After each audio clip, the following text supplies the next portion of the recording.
everybody, let's drink coffee together. Please tell me something now. Ngaro coffee be chai de. Coffee kha kha chai de nga ne tu tu tao chamla hai. Come on, everybody, coffee to do tao ya on. Bia lau ka do tan na ba de, coffee si chen long lau bi. Why suda le nga ma tao, coffee si chen long lau bi. Coffee kha kha chai de nga ne tu tu tao cham la hai.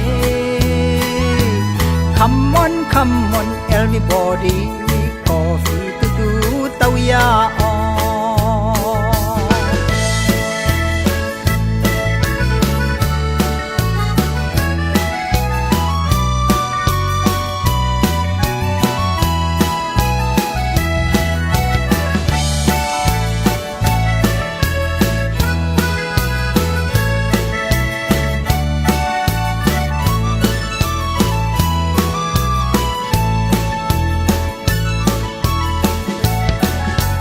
Good morning, everybody. Let's drink coffee together. Please tell me something now. Ngaro coffee be chai de.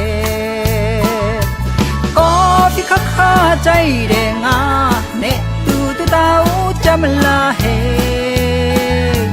Come on, everybody. Coffee to do tao ya on.